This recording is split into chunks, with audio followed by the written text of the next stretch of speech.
Bismillahirrahmanirrahim. Assalamualaikum warahmatullahi wabarakatuh. Jumpa lagi dengan channel Gas Berbagi Ilmu. Kali ini kita masih membahas soal bab tentang makhluk hidup.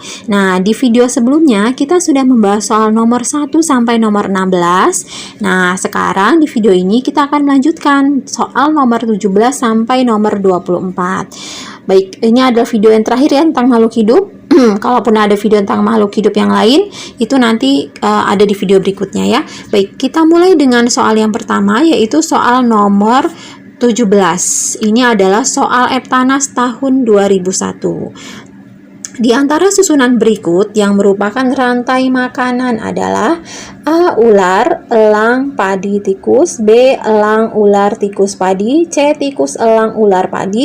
D. Padi, tikus, ular, elang. Nah, yang mana nih? Yang merupakan susunan yang benar pada rantai makanan. Yang mana? Jawabannya yang paling tepat adalah yang D pastinya ya, padi.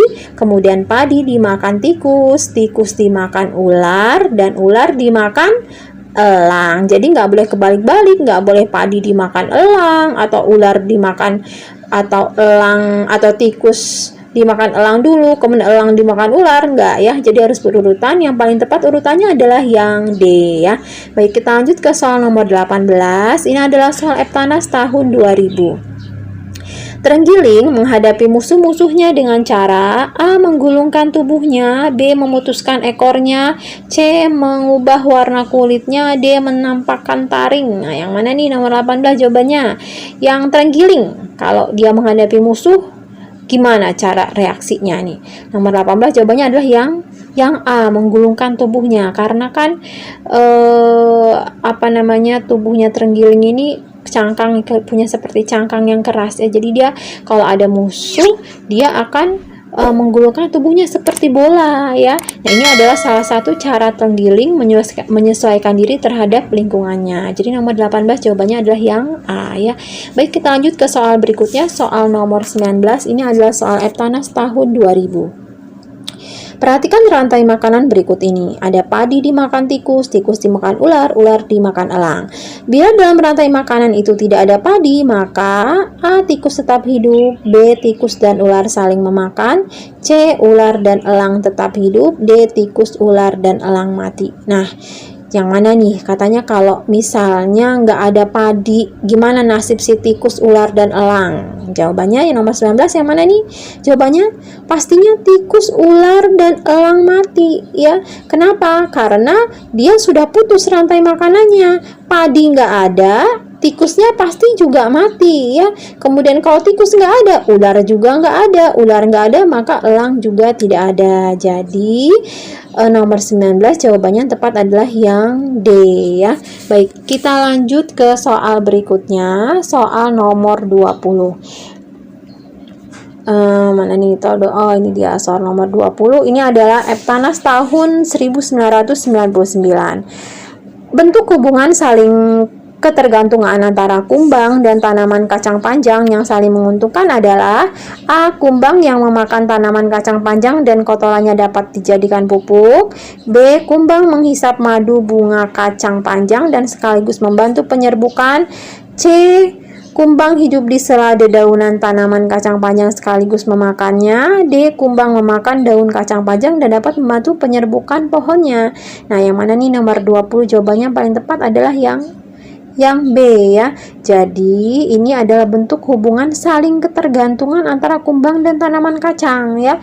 Saling ketergantungannya itu yang bagaimana sih? Saling ketergantungan ya, si kumbang itu menghisap madu bunga kacang panjang tadi. Sekaligus apa? Kumbang juga membantu penyerbukan si kacang panjang ya. Jadi itu hubungan saling ketergantungannya ya. Baik, kita lanjut ke soal nomor 21. Ini adalah soal Eptanas tahun 1999. Perhatikan bagan rantai makanan berikut ini. Jagung, jagung dimakan tikus, tikus dimakan ular.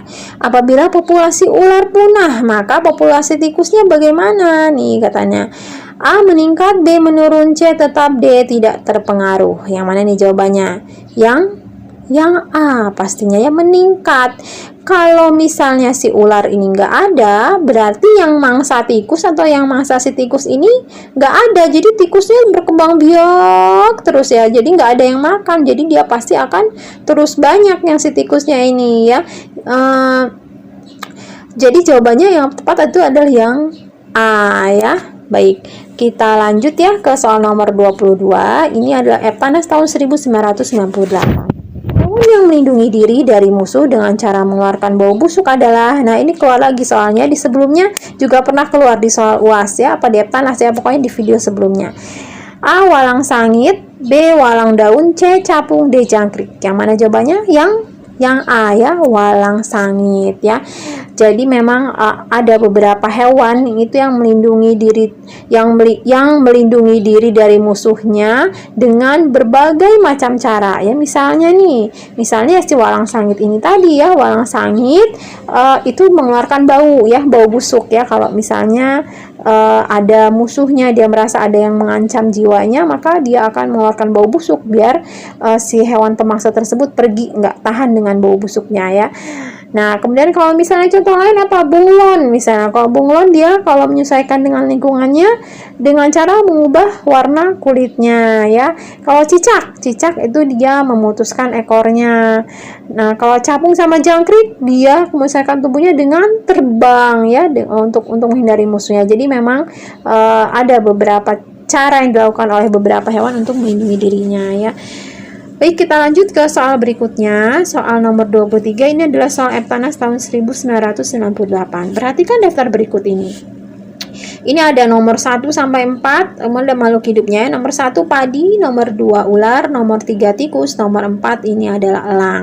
Urutan rantai makanan yang benar yang mana nih? A 1 2 3 4, B 2 3 1 4, C 1 3 2 4, D 2 4 1 3. Yang mana nih urutan rantai makanan yang benar? Nggak boleh kebalik-kebalik. Nah, yang mana jawabannya?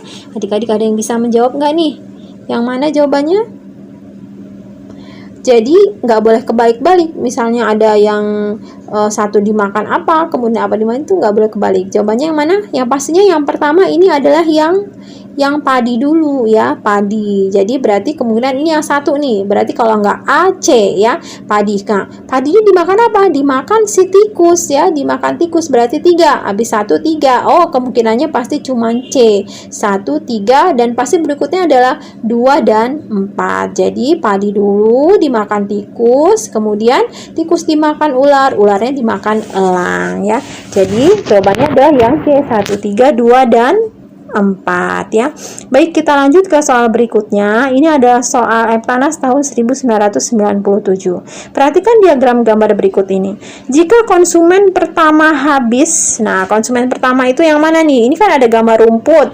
Rumput ada tikus, tikus ada ular ya. Habis ular itu ada elang. Jadi maksudnya gini, ini kan ada padi, bukan rumput ya, maaf, padi. Padi nomor 1 dimakan sama nomor 2 yaitu tikus. Kemudian tikus yang nomor 2 dimakan sama si nomor 3, si ular. Kemudian si ular nanti dimakan sama nomor 4, elang gitu ya. Nah, katanya jika konsumen pertama habis, konsumen pertama itu yang mana sih? Konsumen pertama itu bukan yang nomor 1 padi ini, bukan ya, tapi yang nomor 2 tikus. Jadi konsumen itu yang memakan, sedangkan kalau yang nomor 1 padi itu adalah produsen, bukan konsumen ya. Jadi urutannya nomor 1 ini produsen, nomor 2 ini baru konsumen pertama si tikus ya. Katanya jika konsumen pertama habis, hewan penggantinya adalah apa? A. Kucing, B. Anjing, C. Pipit, D. Elang. Nah, yang mana nih jawabannya yang paling tepat? Kalau misalnya si yang tikus ini nggak ada gitu. Jadi siapa yang akan dimakan sama ular gitu kira-kira, atau siapa yang akan dimakan oleh ular dan dia juga makan padi? Yang mana nih? Pastinya yang C kemungkinannya ya. Dia si burung pipit ini kemungkinan dia akan makan padi dan nanti juga dia bisa dimakan oleh ular ya. Jadi jawabannya yang paling tepat itu adalah yang C, pipit ya. Baik, terima kasih sudah menonton videonya, semoga bermanfaat dan nantikan video-video yang lainnya di channel Gas Berbagi Ilmu. Wassalamualaikum warahmatullahi wabarakatuh.